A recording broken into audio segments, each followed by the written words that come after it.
Bismillahirrahmanirrahim. Innal hamdulillah nahmaduhu wa nasta'inuhu wa nastaghfiruh wa na'udzubillah min syururi anfusina wa min sayyiati a'malina. May yahdihillahu fala mudhillalah wa may yudlil fala hadiyalah. Asyhadu an la ilaha illallah wahdahu la syarikalah wa asyhadu anna Muhammadan abduhu wa rasuluh. Amma ba'du. Assalamualaikum warahmatullahi wabarakatuh. Alhamdulillah kita bertemu lagi dalam siri bedah buku 202 pelajaran berkenaan poligami. Dan sekarang ini kita masuk ke pelajaran ke bab tips-tips poligami untuk suami. Ya.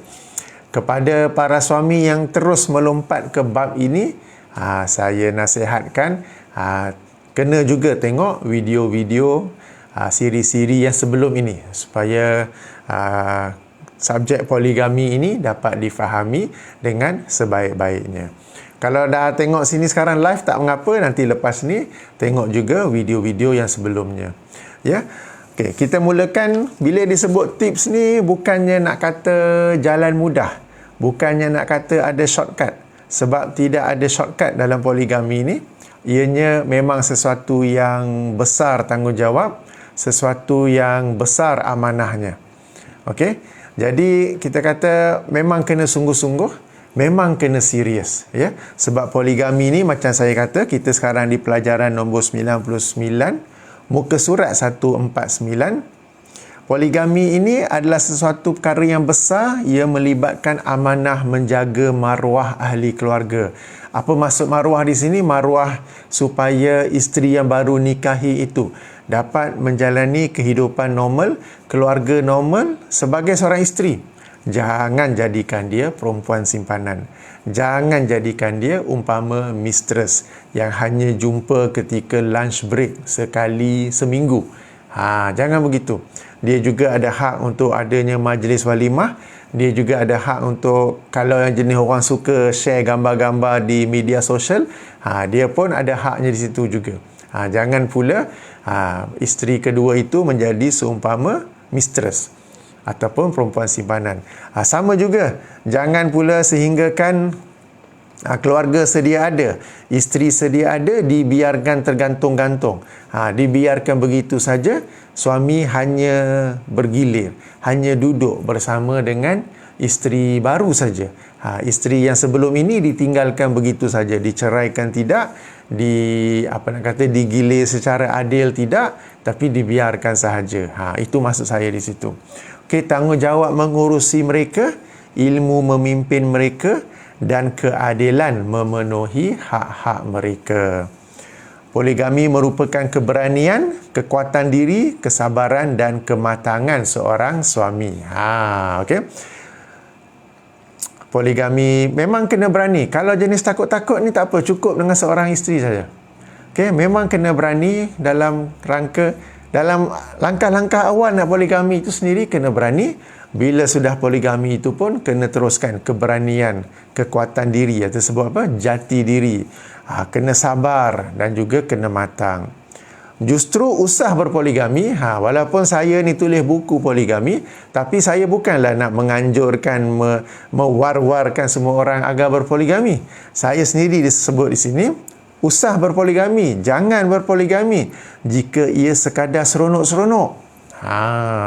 Jika sekadar nak ikut kawan, kawan aku nikah lagi, aku pun nak nikah lagi. Dia boleh, aku pun boleh. Apa kekurangan aku ini? Ya.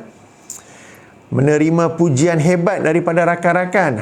Ni sesama lelaki ni kadang-kadang bila poligami dia rasa hebat. Dia rasa macam jago kampung. Okay, nak upload gambar dengan poligaminya di media sosial, nak huha. Orang tak tanya pun, dia nak cerita pada semua orang dia ni poligami. Okey. Atau kerana jatuh hati kepada seorang wanita. Yang terakhir ni yang saya sebut sebagai terpoligami. Maksudnya apa? Ya, saya biasa sebut sebelum ni, seseorang itu kadang dalam kehidupannya tak pernah langsung dia merancang atau berhajat untuk nikah lagi, untuk poligami. Dia happy dengan apa yang dia ada sekarang ini, dengan keluarga, dengan isteri sedia ada. Ya. dari sudut financial planning, dari sudut ilmu, dari sudut kepimpinan diri, tak ada perancangan langsung. Okey.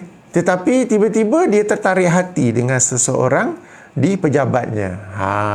Ataupun kadang-kadang yang berlaku, sekolah dia dulu buat reunion untuk tahun sekian-sekian, dia pun pergi. Waktu jumpa old sweetheart, kena pula old sweetheart tu masih lagi single, ataupun old sweetheart tu baru saja diceraikan oleh suami yang sangat zalim, mesti cerita dia begitu. Tiba-tiba rasa kesian, tiba-tiba rasa nak nikah lagi, tiba-tiba nak poligami, padahal perancangan tak ada, ilmu tak ada, financial, kewangan tak ada, kepimpinan diri tak ada, tiba-tiba nak poligami. Itu yang saya sebut sebagai terpoligami.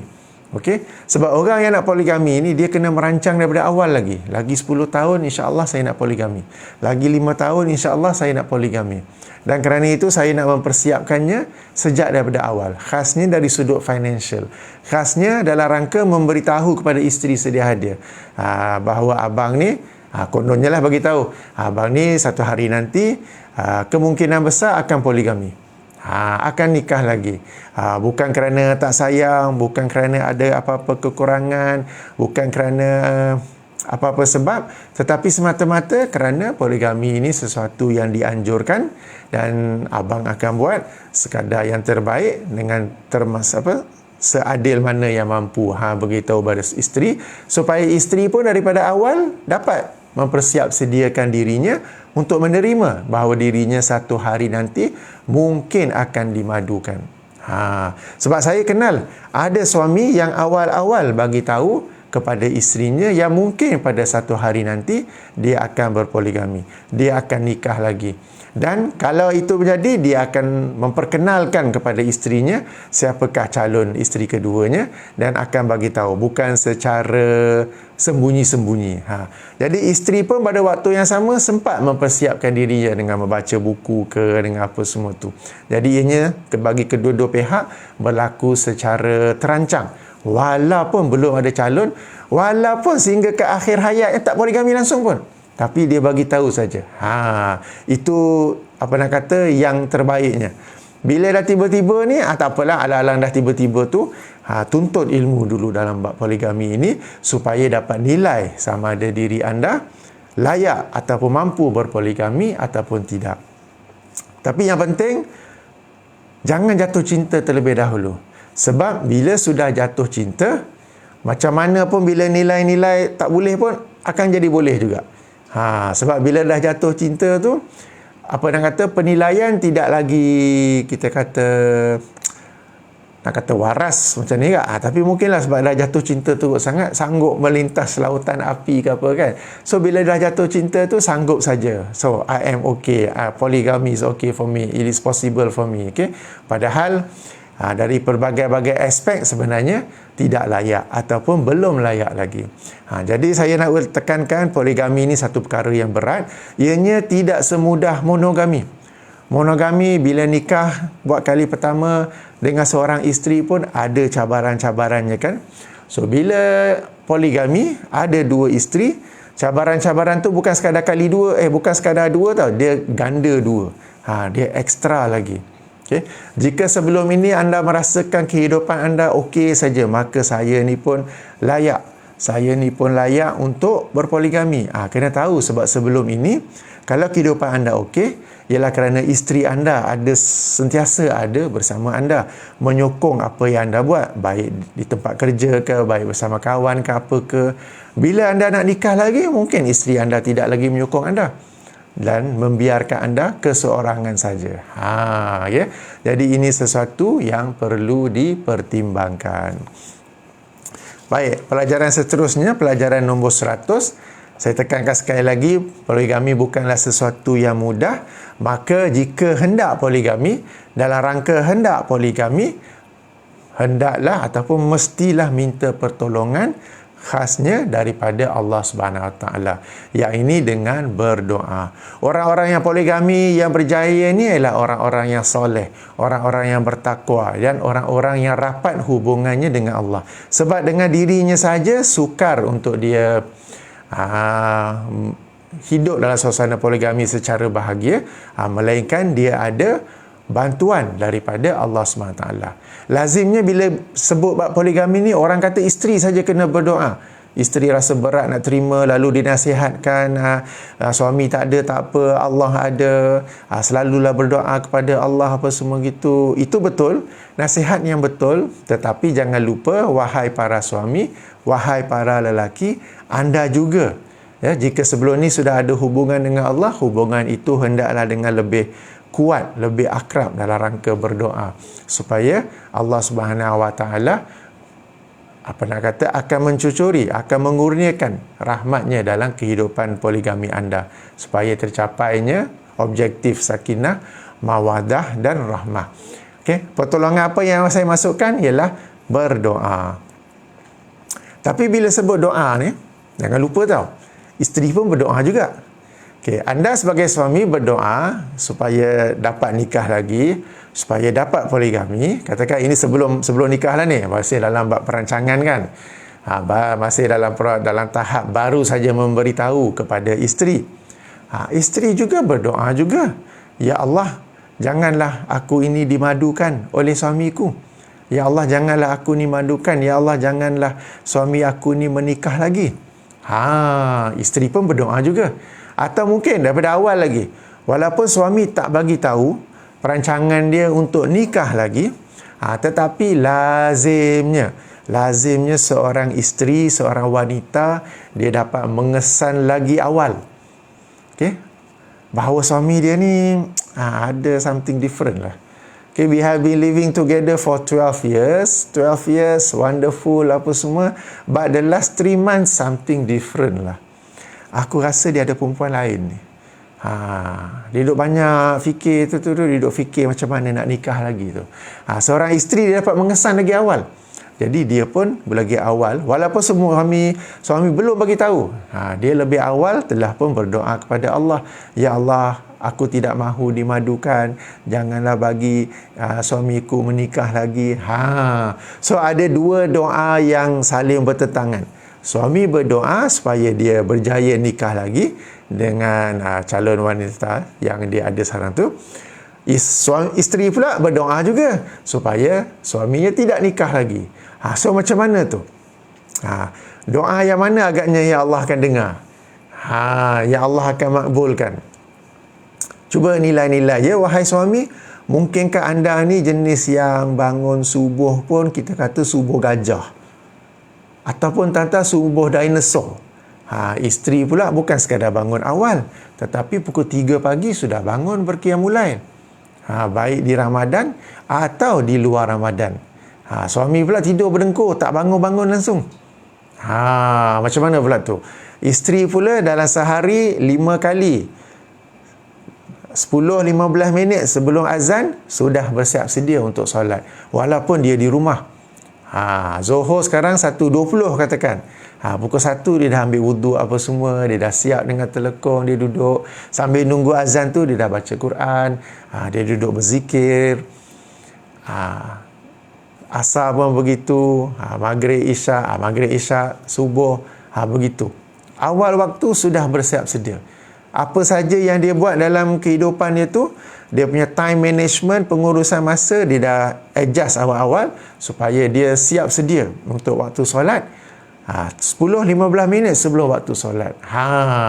Kemudian solatnya pun, solat zuhur ada qobliyahnya, ada ba'diyahnya. Asar ada qobliyahnya. Maghrib ada ba'diyahnya. Isyak pun begitu. Kalau ada masa free pukul 9 pagi, 10 pagi, dia sembahyang duha. Dia seorang yang banyak beramal soleh, yang rapat kedudukannya dengan Allah. Lalu dia berdoa. Bagaimana pula dengan suami yang tadi tu subuh dinosaur, zuhur ke office, masa lunch break, pergi makan, sembang dengan kawan. Kemudian masuk balik office, pukul 3.30, curi-curi keluar daripada waktu pejabat untuk solat zuhur. Asar pula sama juga, lambat lewat waktu, ataupun office dah habis, sembahyang laju sebab nak masuk kereta, nak cepat balik sebelum traffic jam lah katakan. Maghrib isyak pun semua lebih kurang saja. Macam mana doa suami sedemikian kalau dibandingkan dengan seorang isteri yang rapat kedudukannya di sisi Allah Subhanahu Wa Taala? Di sini saya nak tekankan bukan apa. Memang saya anjurkan berdoa, tapi dalam rangka hendak berpoligami ini, saya ingin mengajak para suami, termasuk diri saya sendiri, supaya meningkatkan, merapatkan hubungan kita dengan Allah Subhanahu Wa Taala. Bukan dengan amalan buat-buat sendiri, bukan dengan amalan-amalan bid'ah, tetapi dengan amalan-amalan yang disyariatkan, amalan-amalan yang dicontohkan oleh Rasulullah sallallahu alaihi wasallam. Ya. So dengan sedemikian, kita punya doa pun moga-moga didengar dan dimakbulkan oleh Allah Subhanahu Wa Taala. Okey, kalau nak tahu lebih lanjut tentang apa nak kata berdoa ini, ada adab berdoa ini, boleh baca, boleh semak buku saya, soal jawab adab-adab berdoa. Boleh muat turun secara percuma di hafizfirdaus.com ya, edisi PDF. Nak baca secara online pun boleh, nak baca PDF pun boleh. Tebal buku tu. Doa ni satu senjata yang kita ada, satu keistimewaan yang Allah kurniakan kepada kita. Ramai berdoa, betul, alhamdulillah. Tapi kalau kita tahu adab-adab berdoa, sebab berdoa ni kita sedang meminta daripada Allah Subhanahu Wa Taala. Okey, kalau kita tahu adab-adabnya, insya-Allah doa kita ini akan lebih tinggi kemungkinannya dimakbulkan oleh Allah SWT. Ya. Maha suci Allah daripada sebarang kesamaan dengan makhluknya. Tapi kalau kita ni, di pejabat sebagai misalnya, kalau kita nak minta daripada ketua jabatan kita ke daripada bos ke apa ke sesuatu, kita perhatikan dahulu adab-adabnya kan. Kita tak sembrono je, "Oi bos, aku nak cuti raya seminggu ni, okey tak?"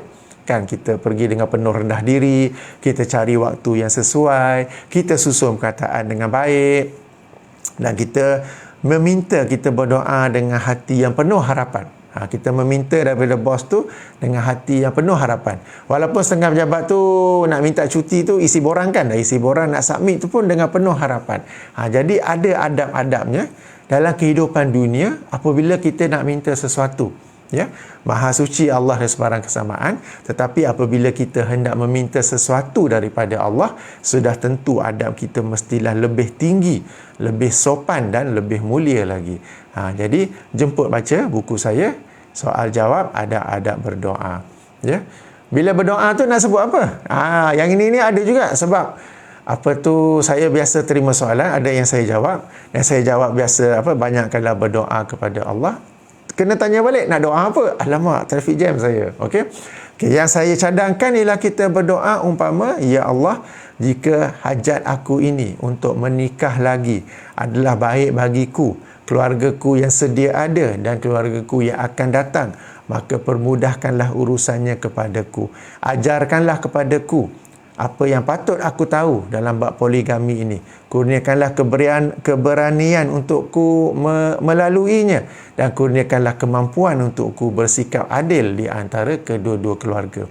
Namun ya Allah, jika menikah lagi ini, jika kehidupan poligami ini adalah sesuatu yang tidak baik bagiku, sesuatu yang buruk bagiku, atau bagi keluargaku yang sedia ada, atau bagi keluargaku yang akan datang, maka jauhilah poligami ini daripada aku, dan gantikanlah kepada aku sesuatu yang lain, sesuatu yang selain poligami." Itu contoh doa. Ya, itu contoh doa. Kita berdoa kepada Allah Subhanahu Wa Taala. Lafaz doa tu lebih kurang ya, macam doa istikharah juga. Kalau kita solat istikharah, kemudian kita baca doa yang Rasulullah ajar. Jangan duk baca tok guru, tok ustaz mana aja. Jangan. Kita nak pastikan sekarang ini hubungan kita betul-betul akrab dengan Allah, betul-betul rapat dengan Allah, supaya doa kita Allah dengar. Dan manusia yang Allah utuskan, yang Allah paling sayangi, yang Allah sendiri selawat kepadanya, ialah Muhammad sallallahu alaihi wasallam. Maka sekarang ini nak beribadah apa semua tu, pastikan, double check, ianya sama dengan apa Rasulullah buat, jangan tukuk tambah. Ya, semayang solat istikharah pun seperti yang Rasulullah buat, kemudian doa seperti yang Rasulullah doa, seperti yang Rasulullah ajarkan. Lepas tu jangan duk sebut ada mimpi-mimpi apa semua. Itu semua masyarakat, itu semua kepercayaan masyarakat kita. Okey, kamu dalam rangka hendak poligami, sudah tentu kamu termimpi-mimpi bakal isteri, calon isteri tu. Sebab mimpi ni kita kata ada 3 kan, satu daripada Allah, mimpi yang baik daripada Allah, dan mimpi yang baik ini kita boleh cerita kepada orang-orang yang soleh untuk mengetahui maksudnya. Kedua, mimpi yang jahat daripada syaitan, nightmare. Mimpi ini jangan cerita pada siapa-siapa. Kalau terjaga pada waktu malam, Rasulullah ajar kepada kita, ludah ke sebelah kiri, ludah tanpa air liur sebanyak 3 kali. Okey, dan juga baca a'udzubillahi minasyaitonirrajim. Okay, jangan ludah dengan air liur. Kena pula isteri sedia ada tidur sebelah kiri. Kita pula dalam rangka nak poligami. Dapat pula nightmare. Jaga-jaga malam-malam pergi ludah kat dia. Lagi jadi tak menjadi kan. Okey. Yang ketiga, mimpi yang merupakan mainan akal. Okey, kalau siang hari tu asyik duk fikir tentang kereta lah, tentang phone ke, malam tu pun kita akan mimpi kereta itu. Jadi kalau siang hari kita sedang duk fikir-fikir tentang nak nikah dengan isteri kedua, malam pun kita akan mimpi isteri kedua juga. Bila kita mimpi tu pula, kita akan sangka inilah isyarat, inilah petanda bahawa dalam solat istikharah aku ni Allah kata boleh nikah lagi. Padahal tak ada langsung. Tidak pernah diajar oleh Rasulullah sallallahu alaihi wasallam mahupun dalam ayat Quran bahawa apabila kita solat istikharah, jawapan bagi istikharah itu ialah kamu akan dapat mimpi. Ataupun ada macam-macam lah lagi petanda-petanda yang masyarakat kita kata. Apa yang Rasulullah ajar ialah daripada doa, daripada solat istikharah, daripada doanya itu ialah jika itu betul baik bagi kita, Allah akan mudahkan. Jika ini tak baik bagi kita, Allah akan susahkan, Allah akan sukarkan. Bila dah sukar, kita pun tukar kepada sesuatu yang selain poligami. Okey. Okey, solat istikharah ni juga ada saya kupas dengan lebih panjang dalam buku saya Soal Jawab Adab-adab Berdoa. Okey, jadi berdoa kepada Allah SWT. Kemudiannya kita juga minta tolong daripada orang-orang yang daripada orang-orang yang kita kata diyakini ilmunya, diyakini kematangannya, diyakini karismanya. Tentang apakah nasihat kamu, saya ni dalam rangka nak poligami, apa nasihat kamu? Okey, tanya dia. Okey, moga-moga dia dapat memberi nasihat ataupun pandangan yang betul. Okey, jangan tanya orang yang pro poligami, dia pun terus ya, jom. Padahal dia sendiri tengah menyesal, tapi dia nak share penyesalan tu dengan kawan dia. Okey. Okey, tanya dengan orang yang kita yakini ilmunya. Yang bila kita tanya dalam persoalan poligami ni ataupun lain-lain, dia bersungguh-sungguh untuk memberi jawapan. Dia sedang buat apa-apa ke, dia stop, dia dengar, kemudian dia memberi penjelasannya. Okey, memberi nasihat ataupun pandangannya tu. Kita dengan orang yang sedemikian, insya-Allah. Okey, boleh setakat tu. Kita masuk ke pelajaran 101 tadi, doa. Okey, dalam apa-apa kita nak buat, pertama kita ada plannya dulu, kemudian kita berdoa kepada Allah, kemudian pastikan kita ada ilmu dalam apa kita nak buat tu. Lalu baru kita berusaha dan akhirnya kita bertawakal kepada Allah. 5 langkah, 5 steps if you want to do anything. 5 langkah bagi anda hendak buat sesuatu, baik poligami ke, baik anda nak start satu bisnes ke, baik anda nak menceburi satu kerjaya yang baru ke, atau baru nak mula sesuatu ke, ada 5. Bahkan monogami pun. Sebelum ni single, sekarang baru nak kahwin. Monogami ada 5. Pertama, plan saya nak buka bisnes, plan saya nak kahwin, baik monogami, baik poligami. Kemudian kita berdoa kepada Allah bahawa apa yang kita rancang itu adalah baik, semoga Allah permudahkan apa semua tu, macam contoh doa saya tadi. Kemudian tuntut ilmu dalam bidang tu. Nak monogami kena ada ilmu juga. Jangan PhD berbelas-belas tapi dalam ilmu perkahwinan bodoh habis. Yes, patut. Kemudian kita berusaha dan akhirnya kita bertawakal kepada Allah. Jadi sekarang ni sudah merancang untuk nikah isteri kedua. Alright? Berdoa kepada Allah. Dan ketiga, tuntut ilmu. Jangan sembrono saja. Jangan terus terjun. Jangan orang kata apa, bidang terjun. Tuntut ilmu dalam apa yang kita bincang sekarang ini, tuntut ilmu dalam bidang poligami. Yang ini sangat penting sebab pada pengamatan saya, minta maaf jika saya salah, orang lelaki ni sangat ego, dan kerana keegoannya itu dia merasakan dirinya tak payah tuntut ilmu. Alah, aku tahulah apa yang salah sangat tu. Baik yang orang agama atau bukan agama, baik ustaz bukan ustaz, Bila sebut poligami je, tak apalah. Ataupun mana-mana bidang lain, jurusan lain, kerana egonya, kerana merasa dirinya hebat, tidak mahu menuntut ilmu. Baca buku punyalah malas, Masya Allah. Nak belanja duit beli buku, lagilah punyalah kedekut. Okay, sekarang ni, kalau nak baca buku saya saya sediakan secara percuma. Okey, boleh muat turun edisi PDF daripada website saya. Kalau nak baca yang bercetak, boleh print sendiri. Nak baca kat iPad, kat phone boleh maintain dalam bentuk e-book. Itu pun masih tak nak baca lagi. Ya, tak nak baca buku saya, tak apa, dengar yang lain ke apa ke. Tapi sangat penting menuntut ilmu. Ya, saya bagi contoh lain, contoh yang selain dalam bab poligami ni. Saya sejak tahun lepas baru saja, alhamdulillah, baru saja menceburi bidang pelaburan saham. Sebabnya disebabkan COVID-19 ni ramai yang ekonominya terjejas, termasuklah diri saya juga. Maka saya berkeputusan untuk mencuburi bidang saham. Moga-moga dapat menjadi second income. Jadi bila nak mencuburi ni, langkah pertama saya buat ialah saya menyertai banyak kelas-kelas online tentang pelaburan saham, dan memang kena bayar. Okay, dan saya juga menyertai join beberapa Telegram group tentang pelaburan saham. Dan dalam group tu, sebabkan saya dah join beberapa kelas, sikit-sikit ilmu itu ada, alhamdulillah. Tapi dalam kelas tu saya dapat baca orang-orang yang tanya soalan ke, nak bincang ke, dia memang zero knowledge.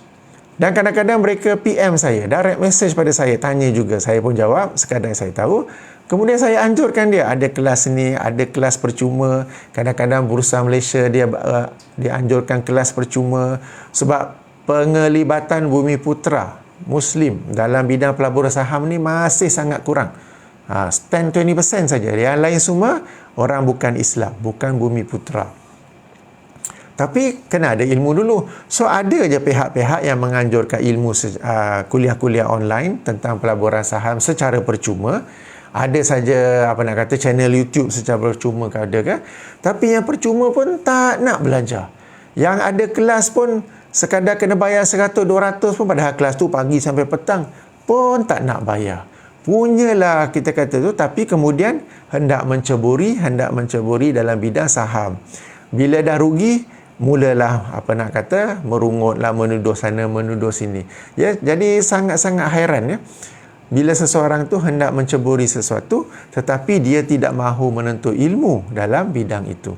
Jadi sama juga kembali kepada bab poligami ini, mesti tuntut ilmu, mesti tahu bagaimana untuk bersikap adil. Mesti tahu ya. Kalau nak baca buku saya pun boleh, alhamdulillah. Nak tengok video-video ini pun boleh. Ya, nak tengok video-video lain untuk tambah ilmu, boleh juga.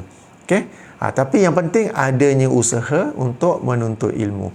Jangan jadi seumpama, pernah tengok ke movie tayangan ayat-ayat cinta di Netflix. Ada ayat-ayat cinta di Netflix. Bagaimana lelaki itu akhirnya dia berpoligami, tapi poligami tanpa ilmu. Lalu dia pun sendiri confused bagaimana hendak mengurusi kedua-dua isterinya. Okay? Jangan jadi macam tu. Ya, jangan jadi macam tu.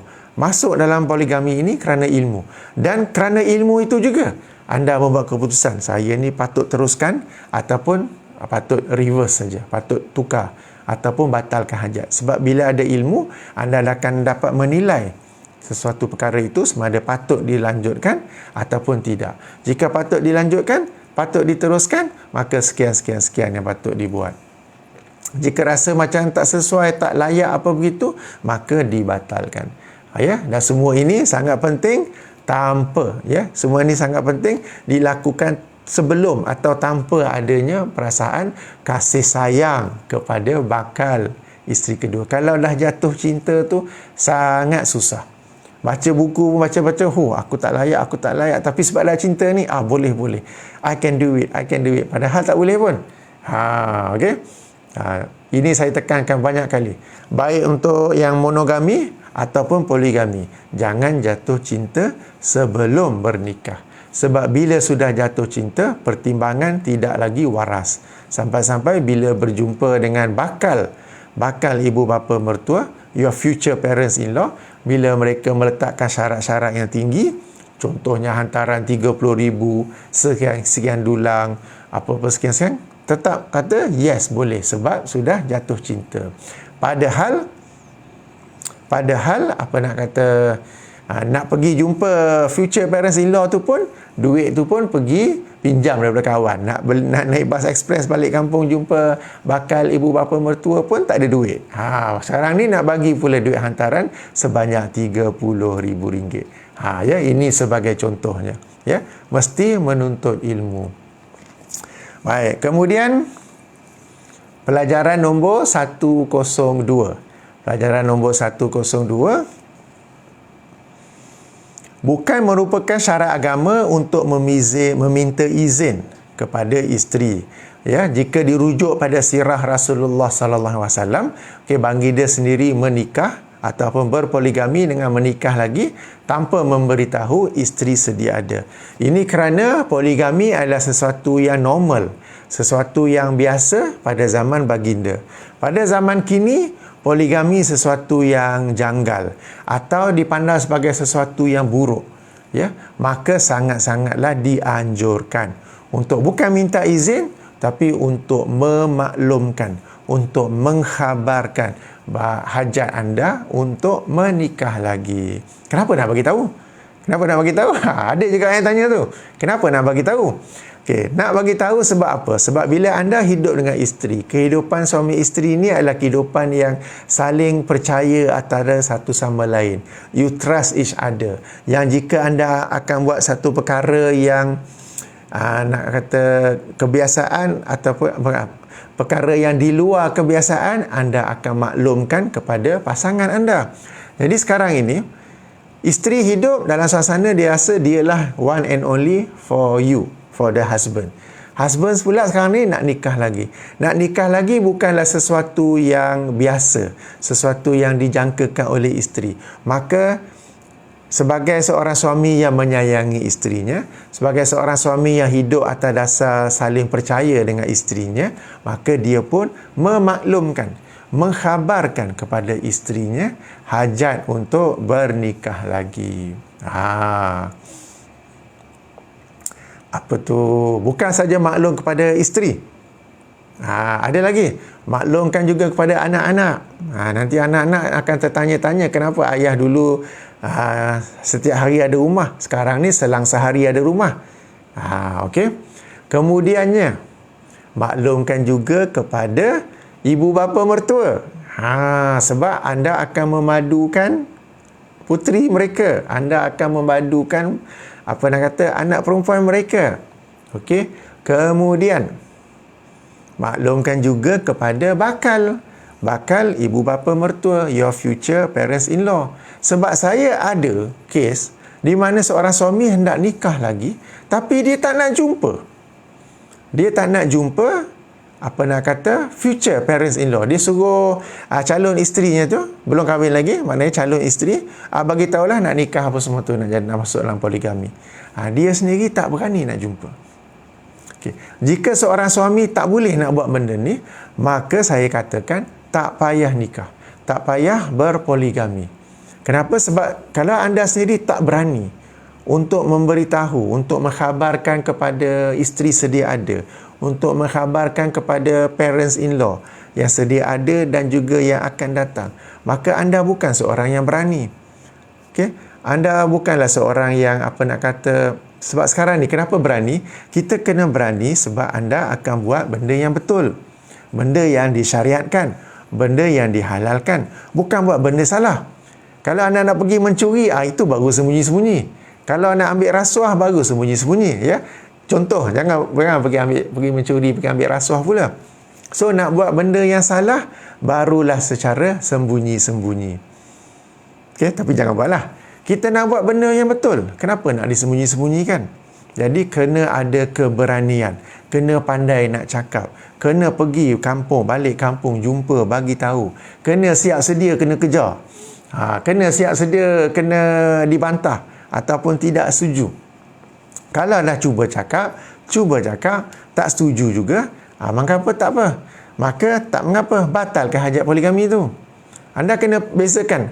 Nak poligami ke ataupun nak dengan seorang isteri saja? Kalau nak yang seorang isteri yang baru saja, yang lama ni ceraikanlah dengan cara yang baik. Ya. Kalau nak maintain dua-dua sekali, maka antara langkah awal ialah mengkhabarkan, memaklumkan kepada isteri sedia ada hajat anda untuk menikah lagi. Yang ini sangat penting sebab ramai yang buat secara sembunyi-sembunyi. Sehingga kehidupan itu isteri kedua pula macam saya kata tadi hidup dalam suasana seperti mistress, seperti perempuan simpanan. Dan lelaki itu sendiri hidup dalam suasana sangat banyak berdusta. Saya pernah jumpa seorang kawan yang berpoligami secara sembunyi-sembunyi. Dan kami ketika itu, ini beberapa tahun lepas, kami ketika itu sedang duduk-duduk minum di warung apa ke, dan saya dengar isterinya telefon. Dia ada 2 isteri. So saya tak tahu isteri yang mana. Isteri seorang ni telefon, tanya dah malam ni kenapa tak balik. Padahal suami tu malam tu dia nak bermalam dengan isteri yang tu lagi. Lalu dia duk cerita pada isteri tu depan saya, dia duk cakap telefon tu yang malam esok dia ada kena buat presentation. Malam ni dia busy sedang buat preparation untuk presentation tu dan dia nak tidur di pejabat saja. Tidur di pejabat, besok bangun, siap-siap, buat presentation. Dan besok petang habis office baru dia balik rumah. Padahal tak ada presentation langsung pun. Malam tu dia bukan sedang buat preparation pun, dia tengah borak-borak dengan saya. Okey, sebab malam tu dia hendak bergilir dengan isteri yang satu lagi. Sama juga bila hari yang dengan isteri yang satu lagi tu pula, dia kena kelentong macam-macam cerita. Overtime lah, meeting lah, apa semua tu supaya dia dapat bergilir dengan isteri ni. Sebab dia ada 2 isteri, tapi kedua-dua isteri ni tidak tahu mereka ini dipoligamikan. Mereka ini sedang hidup dalam suasana poligami. Dan bila saya tanya, saya taklah kata tipu ke dia. Saya kata, ini macam ni setiap malam kena buat cerita lah, kenapa tak boleh balik? Dia kata macam tu lah, setiap malam buat cerita. So, ini satu kehidupan yang penuh dengan dusta.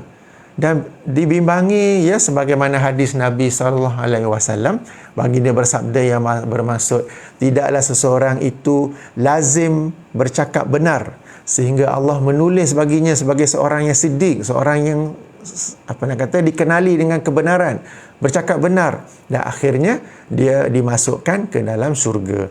Dan tidaklah seseorang itu lazim berdusta sehingga Allah menulisnya sebagai seorang kazab, sebagai seorang pendusta, yang sehingga akhirnya dia masuk ke dalam neraka. Sebab bila dah banyak menipu ni, akhirnya menjadi kebiasaan untuk dirinya menipu. Dia ni hidup dalam suasana penipuan.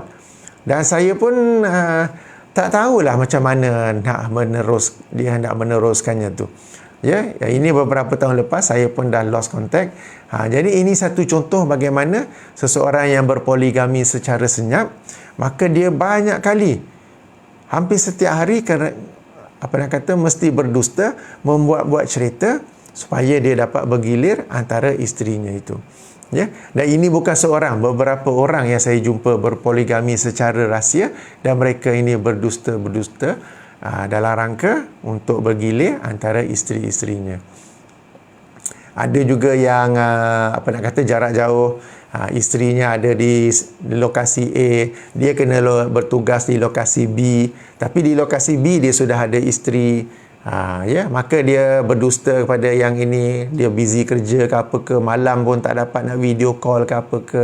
Isteri di lokasi B ni pun tak tahu dia ada isteri di lokasi A, maka dia kata kena outstation lah apalah, maka dia pun balik pada isteri A. Dalam suasana isteri B menyangka bahawa suami itu sekadar outstation, nak ikut tak boleh, nak ikut tak boleh, busy lah, kerja lah, I need to focus apa semua tu, padahal dia balik kepada isteri yang lain. Jadi sangat banyak pendustaan demi pendustaan. Maka sekali lagi saya tekankan, itu bukanlah kehidupan poligami yang kita mahukan. Itu bukanlah poligami yang disyariatkan, yang diinginkan oleh Islam, oleh Allah dan Rasulnya. Maka saya yakin juga kepada para suami, kepada para isteri, itu juga bukanlah kehidupan poligami yang anda inginkan. Maka daripada awal lagi kena beranikan diri, daripada awal lagi kerana mesti kuatkan diri. Orang kata if you are not brave enough to tell your present wife you want to get a second wife, that means you are not meant for polygamy. So monogamy is enough. Jika anda tak cukup berani untuk memberitahu, untuk memaklumkan kepada isteri sedia ada bahawa anda akan nikah lagi, anda akan poligami, berarti anda memang tidak layak poligami. Tak payah poligami, cancel program, cancel plan, buatlah sesuatu apa yang lain kecuali poligami. Okay. Dan saya tekankan ialah memaklumkan, bukan minta izin. Sebab minta izin ialah dengan minta izin daripada wali kepada bakal isteri kedua. Dan juga selari dengan undang-undang Malaysia ialah izin daripada mahkamah, kelulusan daripada mahkamah. Ini saya nak kata untuk memaklumkan sahaja, untuk mengkhabarkan sahaja. Itu yang perlu anda buat. Okay. Baik, ada juga suami yang berani nak bagi tahu. Sudah menyediakan buat rehearsal nak bagi tahu. Lalu mereka tanya, nak bagi tahu apa ya? Pula dah. Semuanya nak tanya. Okey. Kalau balik kampung tu nak bagi tahu apa ya kepada parents in-law. Kalau jumpa bakal parents in-law, bakal ibu bapa mertua, nak bagi tahu apa ya? Itu pun ada juga. Okey. Kepada isteri, yang pertama sekali yang saya cadangkan, tak perlu nak bagi sebab kenapa. Sebabnya ialah kerana poligami ini adalah sesuatu yang disyariatkan, perkahwinan ini adalah sesuatu yang dianjurkan, ya. Maka baik monogami atau poligami, asalkan anda mampu, anda dapat berlaku adil, maka teruskan. Selain itu tak payah nak bagi apa-apa reason ke apa ke. Tapi apa yang anda patut bagi tahu ialah anda akan berusaha sekadar mampu untuk berlaku adil. Anda akan berlaku adil dari sudut hari giliran, akan berlaku adil dari sudut pemberian nafkah, ya. Dan kedua, anda akan tetap menyayangi isteri sedia ada bersama dengan anak-anak sedia ada.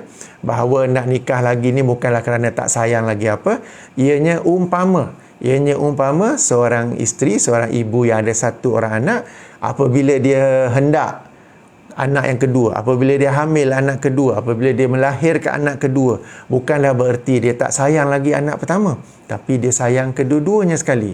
Bukanlah bererti dulu 100% kasih sayang pada anak pertama. Kalau ada dua anak menjadi 50%, tak. Bila ada dua orang anak pun 100%. Bila ada anak ketiga pun bukanlah bererti tak sayang lagi anak pertama dan kedua, ya, tetapi bila sudah dilahirkan apa semua tu akan sayang semuanya sepenuhnya, 100%, dan ibu akan cuba berlaku adil antara ketiga-tiga anak ini. Demikian juga, itu sebagai analogi, demikian juga apabila seorang suami, jadi maknanya suami mengkhabarkan kepada isterinya bahawa jika, saya umpamakanlah, apabila abang nak nikah lagi, bukanlah abang dah tak sayang dah, bukanlah kasih sayang tinggal setengah, tetapi 100%, dan abang akan tetap berusaha semaksimal mungkin untuk berlaku adil kepada kedua-dua isteri dari sudut pembahagian hari, dari sudut nafkah dan sebagainya. Ya, berilah kata-kata yang meyakinkan. Sebab bagi seorang isteri, apabila dia dengar suami nak nikah lagi, itu satu yang amat berat baginya. Dia akan bimbang, tidak lagi disayangi. Maka kita berilah kata-kata, jangan cakap kosong ya. Jangan sweet talk saja. Kata-kata janji bahawa tetap akan disayangi. Isteri itu bimbang bahawa nanti dirinya diabaikan, dah tak balik rumah lagi lah, nafkah tak bagi lagi lah, apa semua tu, anak-anak terabai apa semua tu. Maka janji, berikan janji bahawa anda akan tetap bergilir balik rumah. Cerita macam mana anda plan bergilir, maknanya sudah ada plan awal-awal. Akan tetap bergilir, akan tetap menjaga dirinya, isteri dan juga anak-anak, tetap memberi nafkah seperti biasa, perkara-perkara begitu. Itu yang terbaik yang anda boleh buat. Kalau isteri belum boleh terima, tak apa, bagi masa lagi, sebab memang terkejut kan. Melainkan anda daripada awal lagi telah pun menerangkan kepada isteri, saya 1 hari lagi, mungkin 5 tahun, mungkin 10 tahun akan poligami. Itu isteri akan dapat mempersiap sediakan dirinya. Ini bagi yang bidang terjun dalam poligami ini, tiba-tiba baru nak bagi tahu. Apa yang nak bagi tahu? Bagi tahu perkara-perkara begitu yang dapat meyakinkan isteri sedia ada. Itu yang saya cadangkan. Sama juga bila balik kampung, jumpa dengan ibu bapa mertua, parents in law, bagi tahu juga, ibu ayah saya ini berhajat untuk bernikah lagi. Tapi jangan risau, saya akan tetap jaga isteri sedia ada, anak sekarang ini dengan sebaik-baiknya, tetap berlaku adil dan tetap memberi nafkah, bergilir apa semua tu. Bagi orang-orang tua, ibu bapa, isteri sedia ada ataupun bakal isteri, kebanyakannya akan menolak poligami. Sebab kenapa? Sebab dalam pengalaman mereka, dalam kehidupan mereka, banyak orang-orang di sekeliling mereka, di kampung mereka di persekitaran mereka yang mengamalkan poligami secara salah, sehingga berlaku kezaliman kepada salah seorang ataupun kedua-dua isteri tersebut. Maka sebab itulah mereka berat untuk terima poligami ataupun mungkin menolak poligami. Jadi kalau anda, wahai suami, hendak poligami, bila jumpa dengan ibu bapa mertua, bagi tahu perkara yang dapat meluruskan salah faham mereka ini, bahawa mungkin banyak orang menyalahgunakan poligami ini, menzalimi isteri dalam poligami ini, but I want to make it right. I want to make it correct. Saya berazam untuk melakukannya secara betul. Dan salah satu langkah awal saya ni ialah saya hendak mengamalkan poligami secara terbuka. Maknanya saya bagi tahu terus-terus kepada ibu dan ayah. Saya bagi tahu, bukan nak buat secara sembunyi-sembunyi. Bukan hendak buat secara terselindung. Ini sekadar apa yang anda boleh buat. Kalau mereka berat nak terima, kalau mereka tak boleh katakan, itu sesuatu yang anda perlu pertimbangkan. Sebab dalam rangka hendak berpoligami, memang tak perlu izin daripada ibu bapa mertua. Tapi kita ni hendak menjaga hubungan. Supaya dapat hidup dalam suasana yang harmoni, suasana yang aman, supaya isteri sedia ada happy, parentsnya pun happy. Demikian juga kepada bakal isteri, demikian juga hubungan anda dengan bakal ibu bapa mertua. Jumpa mereka, bagi tahu hajat untuk poligami, bagi tahu bahawa anda sekarang sudah ada isteri dan nak nikah lagi. Bagi tahu bahawa anda hendak lakukannya secara betul, bagi tahu anda hendak melakukannya secara terbuka, bukan secara tersembunyi, bukan secara menzalimi, dan itu sedikit sebanyak akan dapat meyakinkan mereka, akan dapat meluruskan salah faham mereka, sebab mereka tu pun kemungkinan besar sebelum ini telah melalui mungkin jiran ke, mungkin orang sekampung ke apa ke, yang mengamalkan poligami tetapi secara zalim. Jadi seorang suami dalam rangka hendak berpoligami mesti buat semua-semua ni. Bukan minta izin. Saya ulangi, bukan minta izin tetapi memaklumkan. Kecuali minta izin tu daripada ayah bakal isteri kedua, sebab dia ialah wali kepada calon isteri kedua anda. Jadi benda-benda ni mesti buat, supaya kita nak kata kehidupan poligami ni bukan lagi secara tersembunyi, dan anda sendiri dapat mengukur diri anda sama ada layak ataupun tidak, mampu ataupun tidak untuk berpoligami. Saya cerita sikit pengalaman saya, berkongsi sedikit pengalaman saya, bukan kerana saya hebat ke apakah, tetapi untuk mungkin dapat dijadikan contoh kepada para hadirin semua. Saya sendiri, alhamdulillah, daripada awal lagi saya telah maklumkan kepada isteri saya, ketika itu saya masih monogami, telah maklumkan kepada isteri saya bahawa satu hari nanti saya akan poligami. Tapi saya tangguh dulu sebab saya nak jaga kedua-dua ibu bapa saya yang ketika itu sudah uzur. Apabila ibu saya telah meninggal dunia, tinggal ayah saya berseorangan. Bila ayah saya sudah meninggal dunia, barulah saya nak sebut activate plan untuk poligami.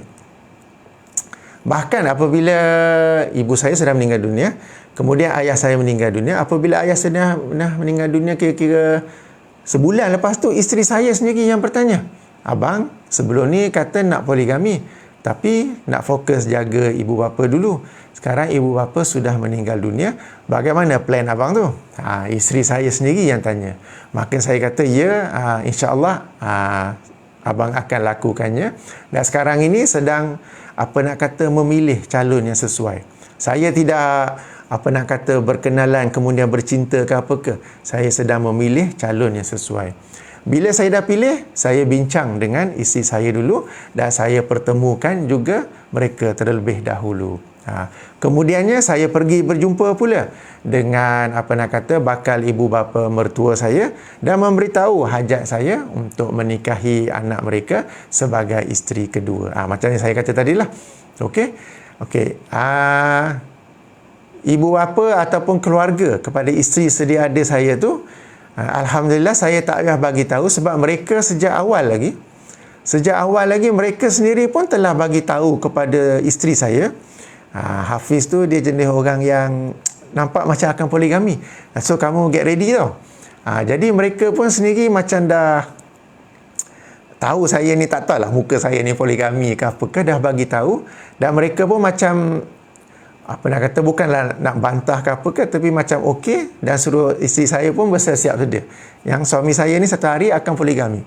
Isteri saya pula jawab, ya tahu isteri suami saya tu sendiri, dia pun dah kata yang satu hari nanti dia nak poligami. Jadi begitu tu. Jadi bila saya nak poligami, alhamdulillah saya tidak mendapat bantahan daripada keluarga isteri pertama. Ya, dan alhamdulillah setelah berjumpa dengan bakal bakal ibu bapa mertua, ketika itu belum kahwin lagi, jadi semuanya okey. Ada sikit-sikit cabaran, mungkin mula-mula macam tak percaya ke apa ke, dan akhirnya berjaya bernikah. Demikian juga bila saya poligami yang seterusnya, saya pergi terus berjumpa dengan, ketika itu belum kahwin lah, dengan bakal. Sebelum tu saya sekadar berkenalan dengan calon isteri. Sebelum poligami saya sekadar berkenalan untuk mengetahui sesuai ataupun tidak ke apa ke. Tapi jangan jatuh cinta. Sekadar rasa sesuai, sekadar ada kecenderungan, okey, jangan jatuh cinta lagi. Sebab kalau jatuh cinta, ianya akan mempengaruhi pertimbangan. Okey. Dan katakan bila saya nak nikah isteri ketiga, saya bagi tahu juga isteri pertama, saya bagi tahu isteri kedua, okey, yang isteri ketiga pun saya bagi tahu, yang ini ni poligami, saya sudah ada dua, yang ini ketiga. So saya bagi tahu awal-awal, nanti gilirannya bagaimana, okey, pembahagian nafkahnya bagaimana, ya. Jadi saya bagi tahu awal-awal, perancangan saya awal-awal bagaimana. Satu lagi ya, bila kita jumpa parents-in-law, baik yang sedia ada ataupun yang akan datang, antara perkara yang mereka bimbangkan ialah tentang anak mereka nanti, macam mana tempat tinggal, macam mana nafkah, apa semua tu. Jadi anda sebagai suami, okey, yakinkan mereka, okey, untuk isteri sedia ada, ini rumah ni memang untuk dia. Untuk bila jumpa parents bakal isteri kedua, cerita saya akan belikan rumah bila mula-mula nikah, mungkin sewa rumah dulu untuk setahun, 2 tahun, kemudian akan beli rumah dan kemudian akan duduk, dia akan ada rumah sendiri, supaya bila anda sebagai suami meninggal dunia, tak akan berlaku perebutan, tak akan berlaku seorang isteri saja dapat semua harta, dapat rumah apa semua tu, yang seorang lagi isteri terbengkalai, tak dapat apa-apa langsung. Ini antara perkara yang penting yang difikirkan oleh ibu bapa mertua, baik yang sedia ada maupun yang akan datang. Ya. Jadi ini antara perkara-perkara yang anda kena ada perancangannya dan kena bagi tahu sungguh-sungguh. Dan kita kata bukan sekadar sweet talk saja. Dan bila jumpa parents-in-law atau future parents-in-law, cakap dengan serius dan meyakinkan. Okay. Katakan jumpa bakal parents-in-law. Ketika itu tak boleh panggil ibu dengan ayah, mungkin panggil pakcik, makcik. Saya datang ni ada hajat besar, saya ingin menikahi anak pakcik, makcik. Tetapi sebelum tu saya nak bagi tahu, sejujurnya saya ini sudah ada isteri dan anak pakcik ni saya akan ambil sebagai isteri kedua. Begitu awal-awal. Okay. Kemudiannya untuk kehidupan poligami ini, saya telah maklumkan kepada isteri pertama saya, isteri sedia ada saya telah pun bawa berjumpa dan mereka pun telah berkenalan, telah pun mengenali. They know what is happening. Dan perancangan saya ialah untuk anak pakcik ni, insya-Allah saya akan mencarikan rumah dan akan memberikan nafkah sekian-sekian. pembahagian hari giliran sekian-sekian apa semua tu. Jadi cakap jelas. Cakap dengan apa nak kata nada yang meyakinkan. Jangan pakcik saya ni ada hajat nak makan nasi minyak kali kedua. Kena penampak je kan. Okey, cakap jelas. Kalau tak berani nak cakap, tak payah poligami. Ya, sebab belum, ini kita masih dalam proses, masih dalam tahap belum nikah tau. Nanti nak nikah pun lagi, ada lagi kita kata cabaran-cabarannya. So, kalau belum nikah lagi, nak cakap tak boleh, nak bersemuka tak boleh, nak buat perancangan pun tak boleh. Okey? Bila dah nikah nanti, lagi susah. Okey? Dan akan berlaku kezaliman di situ. Maka, daripada awal lagi, anda boleh menilai diri anda itu dengan keberanian anda untuk berjumpa dan bercakap dengan pihak-pihak yang terbabit. Dan nak kata apa ya? Janganlah dijangkakan bila kita bagi tahu isteri sedia ada, kita bagi tahu maklumkan kepada parents in-law, kepada yang lain-lainnya tu, kita anggap mereka terus sujud syukur. Terus malam tu juga nak buat kenduri kesyukuran. Jangan harap begitu. Jangan jangka begitu. Tapi sebaliknya hendaklah menjangkakan mereka terkejut ke, mereka merasa berat ke, berkerut-kerut dahi ke, macam tak setuju ke. Jadi anda kena cuba untuk meyakinkan mereka dengan perancangan, dengan cakap-cakap. Sebab orang yang benar ni cakap dia pun, air muka dia pun nampak benar. Orang yang kelentong ni dia memang cakap, saya akan belikan banglo, akan ada kereta Porsche, akan ada tu. Nak swimming pool boleh apa begitu. Yang ni kita tahu jenis orang kelentong. Okey, jenis orang kelentong ini cakap saja lebih ya. Jadi cakaplah dengan yang meyakinkan. Macam saya teringat ya, seorang sahabat saya, seorang rakan saya lama dulu, bila dia hendak berpoligami, dan dia hendak poligami pun dengan seorang janda dalam rangka membantu ibu tunggal. Okey. Sebab dia dengan isterinya sekampung. Jadi bila bagi tahu masyarakat kita ni ataupun orang dalam kampung ni menganggap macam ada kekurangan pada isterinya tu. Jadi nak poligami ni satu kesalahan, macam ada satu benda, satu kezaliman pada isterinya. Dia ceritalah sampai kena kejar dengan orang-orang kampung tu dengan parang. Kamu nak nikah lagi punya pasal. Padahal bukannya nak nikah dengan orang belasan tahun ke apa ke, bukannya nikah dengan orang muda apa ke, nak bantu ibu tunggal. Tapi dia memberanikan diri juga bercakap, berbincang apa-apa semua tu, sampai akhirnya dia saya tahu dia ada 4 orang isteri tamanya. Bila dia poligami kedua, ketiga, keempat, dia menikahi dengan single mother, ibu tunggal. Okey. Jadi walaupun pada awalnya tu ada cabaran yang hebat. Dia cerita kena kejar dengan parang. Okey, daripada orang-orang kampung. Okey, sebab dia hendak memadukan isterinya yang sedia ada. Sebegitu sekali bantahan orang ramai tentang poligami ni. So kena expect benda ni. Okey, jangan expect smooth sailing. Jangan expect lancar semuanya. Kalau lancar, okey, alhamdulillah. Tapi kena expect ada hiccup-nya tu. Kadang-kadang, nak kata apa? Kadang-kadang jumpa parents setuju. Okey? Kadang-kadang jumpa parents tak setuju. Akan timbul soalan pula. So, penting ke tidak setuju, tak setuju ni? Kena minta izin ke? Ya. Memang dari minta izin tu tidak. Tetapi kita kena tahu bahawa Rasulullah SAW bersabda, okey, yang bermaksud keredaan Allah itu berada pada keredaan ibu bapa, dan kemurkaan Allah itu berada pada kemurkaan ibu bapa. Hadis riwayat Imam Tirmizi daripada Umar Al-Khattab radhiyallahu anhu. Jadi kita nak hidup dalam suasana adanya keredaan daripada Allah ke, maka hendaklah dapat keredaan daripada ibu bapa. Saya ada satu contoh lain di mana suami hendak poligami. Isteri dia okey, setuju walaupun berat tapi setuju. Bakal parents in-law pun setuju. Tapi suami itu sendiri, mak dia tak setuju. Dia traffic jam dekat situ. Okey, lain-lain parti semua setuju, tapi suami itu, mak dia sendiri yang tak setuju. Mak dia sendiri yang tak bagi. Mak dia sendiri yang pergi telefon isteri dia, kenapa kamu bagi suami nak nikah lagi apa semua tu. Jadi ada juga kes seperti itu. Ya. Jadi kita kata kena expect, kena jangkakan semua-semua ni, dan anda kena pandai untuk negotiate, untuk berbincang dan meyakinkan mereka dalam perkara poligami ini. Ya, jadi saya sampai sini dulu. Ada banyak lagi tips-tips kepada para suami, banyak lagi tips kepada para suami yang kita akan sambung sebelumnya. Ya, setakat ini saya nak fokus kepada nombor 1. Ini perkara besar, jangan anggap main-main. Okey.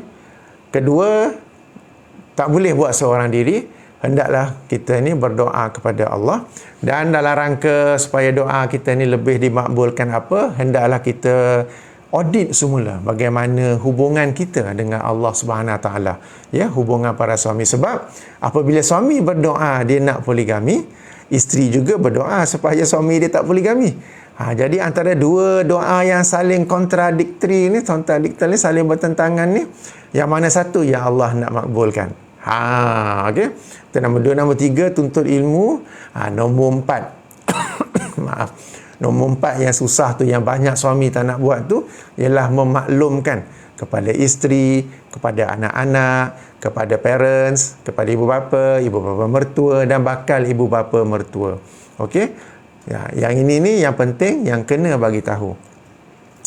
Kalau dapat bagi tahu, kalau dapat bincang-bincang, itu menunjukkan anda seorang yang berani. Okey, alhamdulillah. Tapi kalau nak buka mulut pun tak berani, nak cakap pun tak berani, tak payahlah. Monogami saja cukup. Okay? Nak buat benda lain bolehlah. Nak hobi panjat gunung ke, nak hobi white water rafting ke, silakan. Tak payahlah nak mencuburi dalam bidang poligami ini. Ya, baik. So, sebegini saja. Nanti insya-Allah dalam sesi lain kita akan sambung tentang tips-tips poligami kepada para suami. Okay, kita ada sesi Q&A selepas ini. Tapi saya ambil rehat seminit 2 terlebih dahulu. Kita akan jumpa lagi dalam masa seminit 2 insya-Allah.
Assalamualaikum warahmatullahi wabarakatuh. Kita bertemu kembali.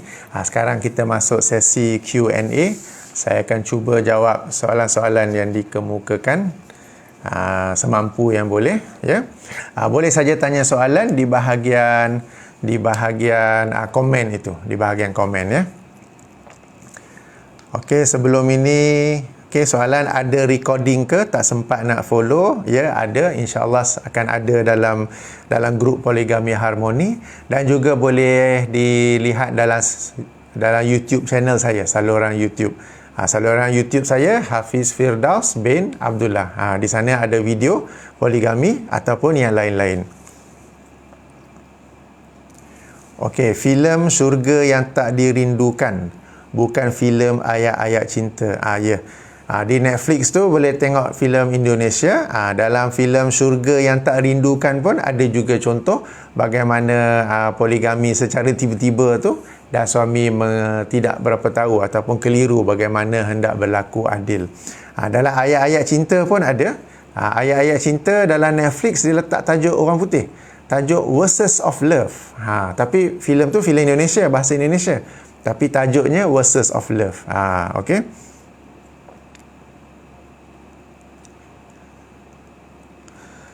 Okey, benar memang redha ibu bapa sendiri dan bakal mertua yang meyakinkan mertua sedia ada untuk poligami sangat penting.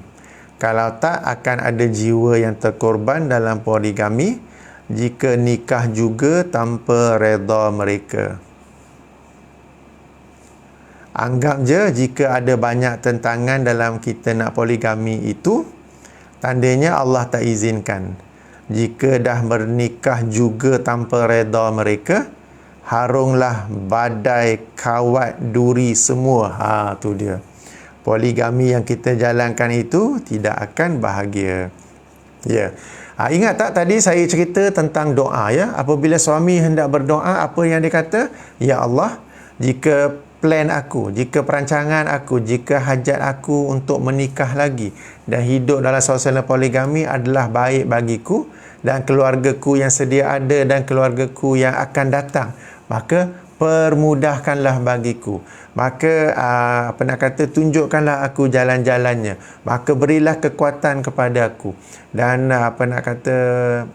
semua, bantulah aku, permudahkan apa semua tu. Akan tetapi, jika kehidupan poligami ini adalah sesuatu yang buruk bagiku, buruk bagi keluarga sedia ada, buruk bagi keluarga yang akan datang, maka palingkanlah aku, ataupun berilah aku ganti dengan sesuatu yang lebih, sesuatu lain yang lebih baik.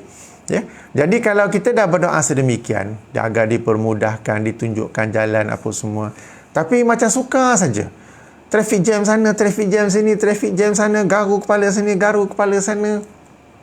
Dah dapat satu pihak setuju, satu pihak lagi tak setuju. Dah dapat persetujuan pihak ni pula tukar fikiran. Dah apa semua tu. Dah pula okey, nak masuk proses mahkamah pula, dah isi borang apa semua. Nak jumpa hari perbicaraan, hakim pula tiba-tiba last minute tak hadir, kena buat pula hari lain, macam-macam apa semua tu. Itu petanda macam tak payahlah sebenarnya. Okey, tak payahlah sebenarnya, buatlah sesuatu yang lain. Itu sebagaimana yang kita sendiri doakan ya. Kita sendiri doakan. Ada apa soalan lain? Pandangan pun boleh juga. Kita ada masa untuk sesi Q&A.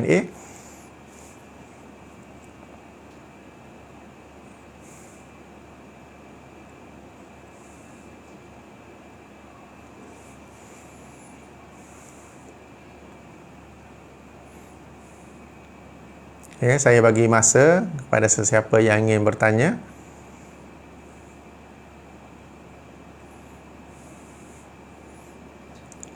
Okay, kalau tidak ada, kita boleh tutup majlis. Kita sambung dalam majlis yang akan datang. Sambung lagi tentang tips-tips suami yang ingin berpoligami. Kita masuk kepada empat langkah ataupun empat sikap yang boleh kita jangkakan daripada isteri sedia ada apabila hendak berpoligami. Tak apa, nanti dulu. Okey, sekarang kita nak fokus pada apa yang kita cakap sekarang ni. Ada apa-apa soalan sebelum saya tutup majlis?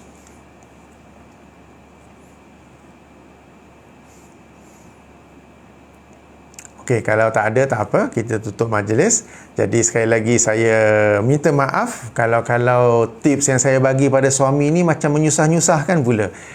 Jadi hajat saya, tujuan saya bukanlah nak menyusahkan, tetapi hendak supaya kita melakukan poligami ini dengan cara yang terbuka, dengan cara yang betul, supaya tercapainya objektif kehidupan suami isteri, yang ini sakinah, mawaddah dan rahmah. Ya, kita kena ingat ya, keredaan, kebahagiaan apa semua tu datangnya daripada Allah, dan Allah akan mengurniakannya kalau kita daripada langkah-langkah awal melakukannya dengan cara yang betul. Jika daripada awal lagi aku plan nak nikah supaya dapat syok-syok aja dengan isteri, okey, bukanlah nak kita kata apa, bukanlah nak hidup berkeluarga sangat pun. I just want to focus with my first family. But my second wife ni, yalah, kadang-kadang nak lebih sikit ke apa ke, nak hubungan seks lebih ke. Awal-awal lagi tujuan dah begitu. Jadi awal-awal lagi tujuan yang salah dari sudut dari sudut syariat Islam. Ya, tapi Sebaliknya, kalau daripada awal lagi saya nak hidup secara adil antara kedua-dua keluarga, saya hendak memenuhi hak kedua-dua isteri, saya hendak juga mencari keredaan daripada ibu bapa mereka, ibu bapa saya sendiri. Daripada awal niat kita betul, daripada awal niat kita murni, daripada awal niat kita selari dengan syariat Islam, maka Allah Subhanahu Wa Taala akan membantu kita, akan memberkati hajat kita untuk berpoligami. Okey, ada soalan di sini.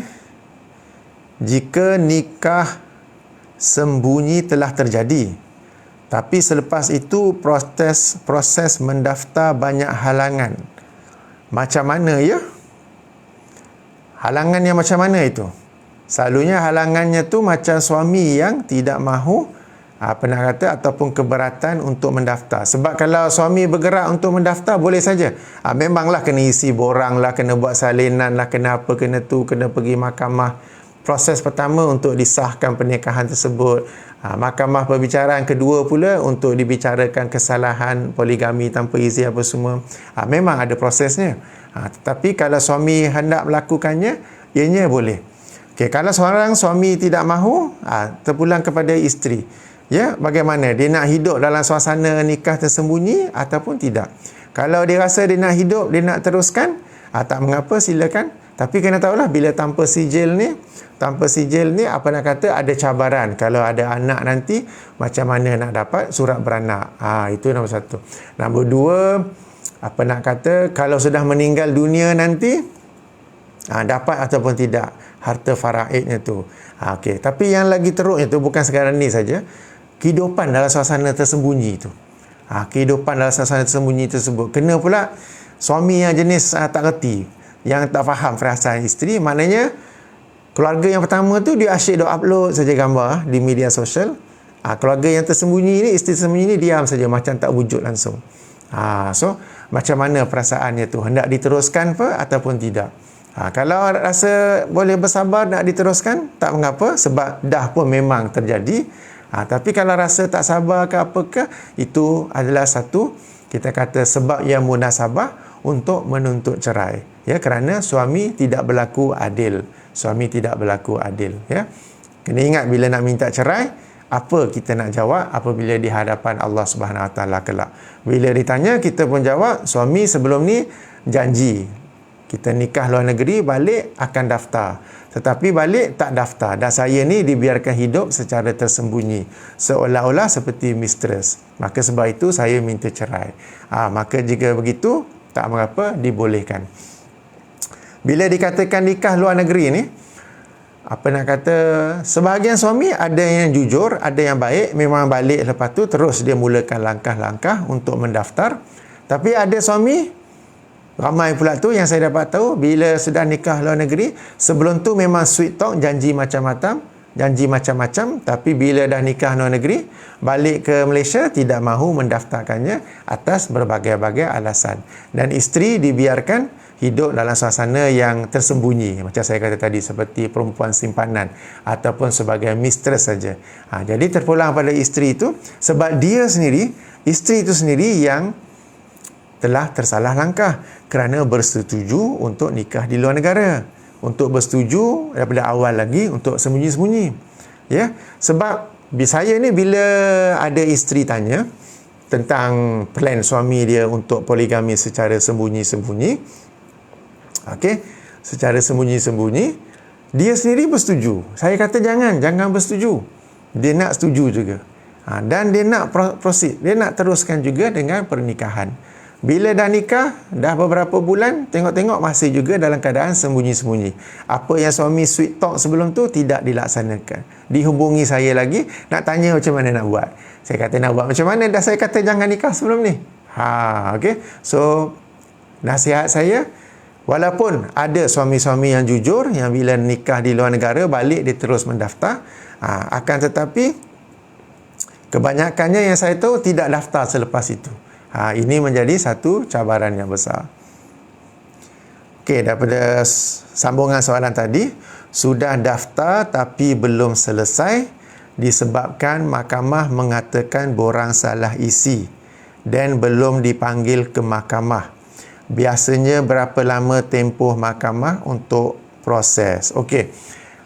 Kalau borang salah isi, itu lazim berlaku sebab dalam rangka hendak poligami ni, baik sebelum poligami tu hendak melalui proses mahkamah atau sudah nikah dulu kemudian baru nak daftar, jumlah borang yang hendak diisi sangatlah banyak. Ya, dan kena tulis betul, tulis jelas apa semua tu sangatlah banyak. Ya. Baik nak buat dengan cara yang betul, maknanya seseorang tu hendak berpoligami tapi hendak melalui proses kelulusan mahkamah ikut SOP negeri masing-masing, atau yang nikah dulu di luar negara kemudian balik barulah daftar. Barulah daftar. Borang ni sangat banyak. Sampai-sampai saya berkata kalau nak poligami ni nak ikut SOP, minta maaf ya pihak-pihak berwajib, kalau nak ikut SOP, kepandaian isi borang tu mesti ada. Bukan kepandaian sebab mereka bukan fikir nak bersikap adil ke apa-apa, tak, mereka nak fikir kepandaian isi borang tu sendiri. Sampai-sampai saya dulu ingat bila saya mula-mula nak poligami dulu, nak menikahi isteri kedua, dan salah satu borang tu ada dia berikan 5 sebab anda hendak poligami. Saya pun macam mana ni? Sebab bagi saya poligami ni dianjurkan sebagaimana monogami. Saya pun tulis itu dianjurkan. So pegawai di pejabat tu dia kata tak boleh ni, hakim tak luluskan. Lepas tu saya kata saya tak tahu nak tulis apa ni, 5 sebab macam ni. Dia pun bagi satu template. You salin je sebiji-sebiji ni, nanti insya-Allah lulus. Okey. Jadi poligami ni untuk mendapat kelulusan ialah kepandaian isi borang, bukanlah kelayakan sangat apa semua tu. Ya. Jadi kepada yang bertanya tadi tu, salah isi tak apa, betul kan? Salah isi tak apa, betul kan? Bila semua dah okey, mereka akan submit, mereka akan semak. Okey, berapa lama proses mahkamah? Ya, agak lama juga sebab sekarang mahkamah ni sangat banyak kes-kes. Ya, sangat banyak kes. Kena pula dalam suasana COVID-19 sekarang ini, mungkin jumlah kes dalam sehari dikurangkan. Tapi ianya akan makan masa, boleh kata 6 bulan sehinggalah setahun. 6 bulan sehinggalah setahun. Memang lama. Jadi asalkan sudah ada proses di situ tak mengapa. Sekali-sekala nak hubungi mahkamah, bagi reminder, bagi peringatan, saya dah submit borang apa semua tu, belum dapat tarikh lagi, tak mengapa sebab mungkin mereka file terselit ke mana ke apa ke. Tapi bila suami sudah mulakan proses, ada salah-salah tu tak mengapa, memang akan lazim berlaku. Kalau tak nak salah langsung, upah peguam untuk buatkan kerja-kerja pendaftaran ini. Tapi kena bayarlah mungkin RM5,000. Ya, dan proses mahkamah semua ni sampai dapat sijil nikah tu memang boleh dikatakan setahun lamanya. Adakah sikap suami yang tak mahu daftarkan nikah itu merupakan petanda bahawa leadership dia tak bagus atau dia tak layak poligami, atau dia sebenarnya tak cintakan isteri, atau dia sebenarnya hanya mahu halalkan seks saja tapi tak mahu bertanggungjawab? Yang ini susah ni sebab kena tanya suami yang tak mahu daftar tu, kenapa dia tak nak daftar? Kan sebab lazimnya bila nak poligami kena lalu proses mahkamah, SOP. Dia tak nak lalu sebab dia tak nak bagi tahu isteri je. Ataupun dah bagi tahu, isteri tak mau bagi kerjasama, tak mau hadir mahkamah lah apa-apa semua tu. Lalu dia pergi kepada plan B untuk bernikah di luar negara, kemudian balik baru daftar. Bila balik ke Malaysia, kemudian baru daftar di negeri masing-masing, pendaftaran tu tak perlu lagi dah dengan pengetahuan isteri sedia ada, dengan kehadiran isteri sedia ada, tak perlu lagi dah. Sebab bila daftar tu, mereka pihak mahkamah, pihak jawatan agama hanya akan semak sama ada pernikahan itu sah ataupun tidak. Akan dicek nama juru nikah, nama wali, kehadiran apa semua tu. Kemudian akan pula perbicaraan yang kedua pula ialah tentang kesalahan nikah luar negara dan lalu dikenakan denda. Isteri sedia ada tak perlu hadir dalam kedua-dua perbicaraan ini. Sampailah dapat sijil nikah, isteri sedia ada tak perlu hadir. Maka alasan dia yang tak mahu ikut SOP untuk poligami itu kerana isteri sedia ada, dia hendak sembunyikan daripada isteri sedia ada, sudah tidak lagi wujud dalam pendaftaran kalau dia nikah di luar negara. Maka alasan itu sudah tidak ada. Ya, jadi apa alasan lain kena tanya suami itu sendiri. Dia malas ke, ataupun dia tidak ada duit nak bayar denda ke. Dendanya sekarang ni dua-dua pihak dia akan kenakan denda. Maknanya kesalahan nikah luar negara, kesalahan poligami, suami ada dua kesalahan. Kemudian isteri pun dua kesalahan yang sama juga kerana bersubahat dengan suami. Jadi seribu, jadi RM4,000 dendanya itu. Boleh buat rayuan kalau hendak minta kurang. Tapi kalau suami tetap tidak mahu tu, mungkin dia malas, mungkin dia tidak ada duit, mungkin macam tu juga. Yang nombor 3, dia sekadar hendak seks saja, tapi tidak mahu bertanggungjawab. Moga-moga tidak ada suami yang sedemikian di sini. Sebab mungkin lepas di dunia, tapi kena ingat di akhirat kelak bagaimana pula, ya. Di akhirat kelak bagaimana pula. Di akhirat bukan tanya sijil tu, tapi tanya bila tanah daftar tu, adakah hak-hak isteri yang diabaikan. Adakah hak isteri yang itu yang diabaikan.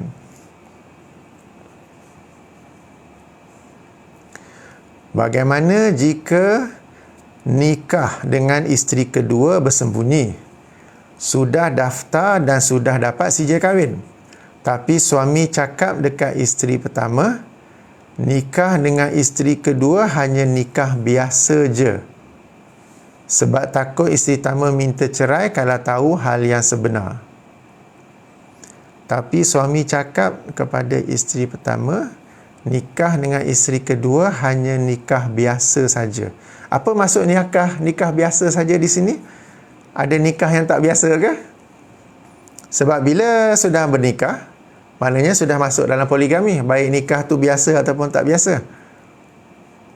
Jadi mungkin yang bertanya ni boleh jelaskan dengan lebih lanjut apa yang dimaksudkan dengan nikah biasa saja. Maknanya sudah nikah, sudah daftar, sudah dapat sijil kahwin. Ya, bagus, alhamdulillah. Tapi suami cakap kepada isteri pertama, nikah dengan isteri kedua hanya nikah biasa saja. Jadi apa maksud nikah biasa tu? Yang tu saya tak faham.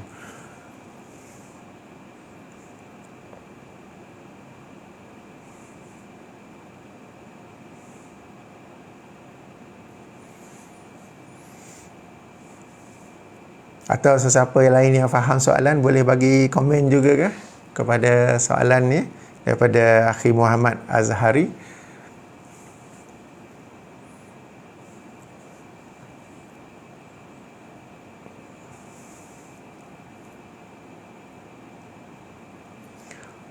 Okey, maksud nikah biasa saja, nikah belum daftar dan tidak ada sijil kahwin. Jadi dia tak nak bagi tahu sebab takut isteri pertama minta cerai. Okey. Bila daftar dan sijil kahwin, itu semua sekadar prosedural saja. Tetapi di sisi hukum syarak, suami itu telah pun berpoligami sebab dia telah pun bernikah dengan isteri kedua. Walaupun yang sijil itu hanyalah sijil katakan Majlis Agama Islam Songkla, Majlis Agama Islam Medan di Sumatera katakan.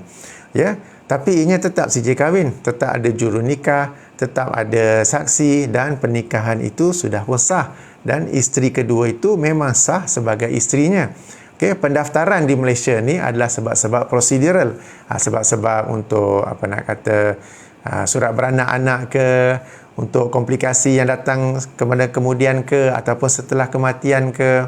Tetapi isteri itu tetap isteri, maknanya suami itu telah pun berpoligami. Walaupun dia nak tipu-tipu, kata belum daftar dan belum ada sijil kahwin. Jadi saya tidak nampak apa manfaatnya, apa advantage-nya dia hendak berdusta kepada isteri pertama bahawa dia hanya nikah tapi belum ada sijil kahwin, belum daftar lagi.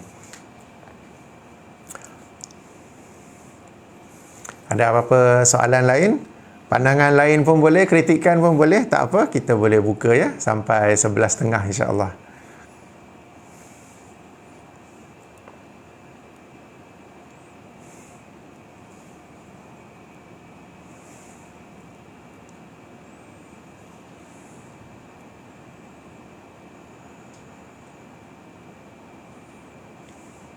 Kalau tak ada, kita boleh tutup majlis. Ya, jadi terima kasih semua kepada yang bertanya, yang memberi feedback apa semua tu. Terima kasih. Kita jumpa pada sesi akan datang insya-Allah. Ditutup dengan tasbih kafarah. Subhanakallahumma wa bihamdika asyhadu an la ilaha illa anta astaghfiruka wa atubu ilaik. Assalamualaikum warahmatullahi wabarakatuh.